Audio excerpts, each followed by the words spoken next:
പാറ്റയെ മുഴുവനായിട്ട് നമ്മുടെ വീട്ടിൽ നിന്ന് ഓടിക്കാനുള്ള ഒരു കറുത്ത മരുന്നാണ് ഞാൻ ഈ പച്ചവെള്ളത്തിലേക്ക് മാറ്റുന്നത്.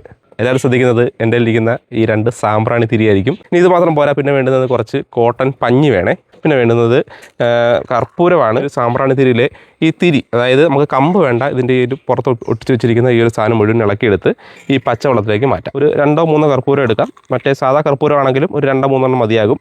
എന്നിട്ട് ഇതും നമുക്ക് നന്നായിട്ട് ഈ വെള്ളത്തിനകത്തേക്ക് ഒന്ന് പൊടിച്ചിടാം. പഞ്ഞി തന്നെ എടുത്തിട്ട് ചെറിയ ഇതുപോലെ ഇങ്ങനെ ഇളക്കിയെടുക്കുക. അതിനുശേഷം ഒരു ഉരുള ഉണ്ടാക്കുക. എന്നിട്ട് നമുക്ക് ഈ ഒരു വെള്ളത്തിനകത്തേക്ക് മുക്കണം. വെള്ളത്തിനകത്തേക്ക് മുക്കിയിട്ട് നന്നായിട്ട് ഇങ്ങനെ ഒന്ന് ചെറിയ ഉരുള ഉരുട്ടി പിടിക്കുക.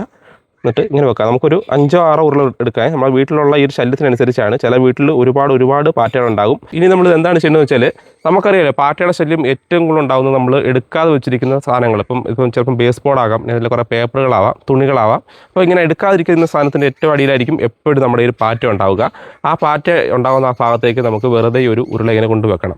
അങ്ങനെ ഈ ഒരു സാധനം ഒന്നെങ്കിൽ ഇതിൻ്റെ സ്മെല്ല് കാരണം പുറത്താകും. ഇനി അതല്ലാന്നുണ്ടെങ്കിൽ ഇതിൻ്റെ സ്മെല്ല് കാരണം ഇത് ആകർഷണമായിട്ട് ഇത് വന്ന് വെറുതെ ഒന്നിങ്ങനെ ഇതിനകത്ത് തൊട്ടാൽ പോലും ആ ഒരു പാറ്റ നമ്മുടെ വീട്ടിൽ ഇല്ലാതാകും. അപ്പോൾ അത്രമാത്രം ശേഷിയുള്ള സാധനമാണ്. നമ്മൾ വെറുതെ എടുത്ത് കളയുന്ന ഈ സാമ്പ്രാണി തിരി, നമ്മുടെ ഈ കർപ്പൂരവും മാത്രം മതി ശരിക്കും നമ്മുടെ വീട്ടിലുള്ള ഈ ഒരു പാറ്റയെ പൂർണ്ണമായിട്ടും തുരത്താൻ.